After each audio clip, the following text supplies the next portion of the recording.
Satisfactory and today I'm going to show you how to build a Hypertube cannon. So, to start, you're going to need to unlock the Hypertubes in the hub. It's way over there, so I can't show you, but yes, you'll need to unlock Hypertubes in the hub. It's one of the earlier tiers, so it shouldn't be that hard to access. The only real problem it has for early game is the rotors and the encased industrial beams, and the obscene amount of copper you need. So, to start, make sure you've got a significant amount of power in your network. I have more than necessary. I've got a lot of batteries which aren't necessary at the moment, but you know, I might need them at some point. So, first you want to start off with Hypertube support. This will be where your cannon starts. Actually, hang on, no, before any of that, you want to know where you're starting and where you're ending. If you want to, so go to your starting location, in which case I'm already here. Make sure you've got adequate power supply routed there. Then select your destination. I'm going to just put it way over here and mark it with a marker.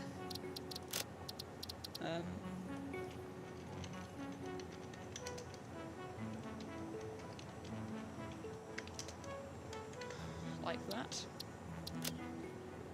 I've just marked it so that I can see it easily. Next, what you do, place a foundation pointed in the direction of your marker.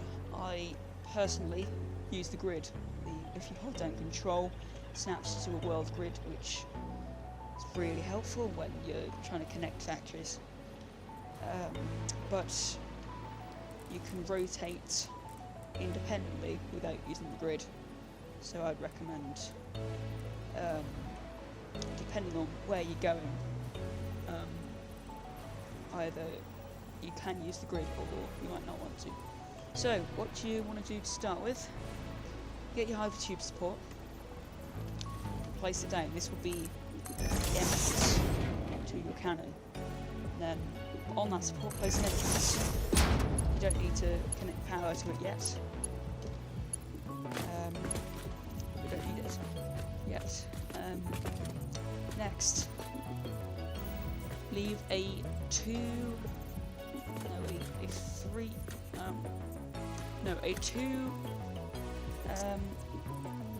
whatever you call it, gap, 2-unit gap in between your Hypertube supports. I would generally go for about 9 of these sections.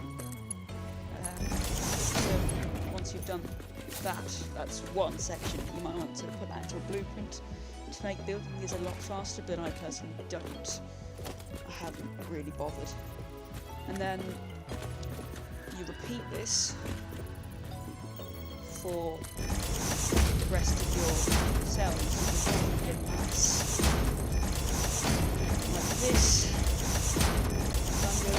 But you might want to connect the Hypertubes in between, or at least count to make sure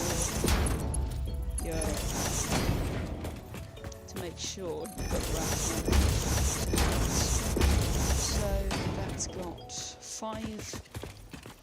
It's got 5 entrances, 5 cells of the cannon.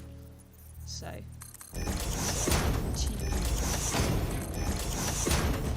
9. That's 5, 6, 7, 8. So once you've built all the cells you need, depending on how far you want to go, it takes you about halfway across the map.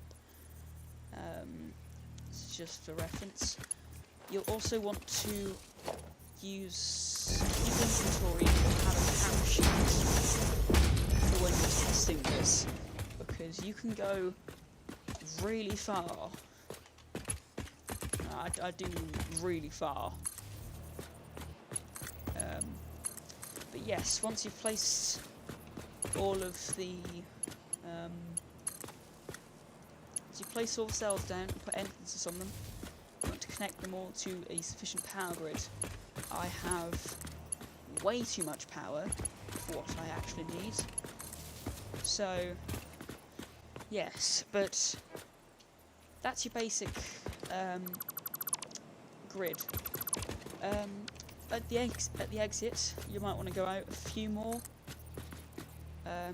Go up a couple of blocks, a couple of units, and angle it upwards, because otherwise you're not going to go very fast. And it's also worth noting that. Oh, hang on. What's that? Oh, what's that? It's worth noting that your hypertubes can't go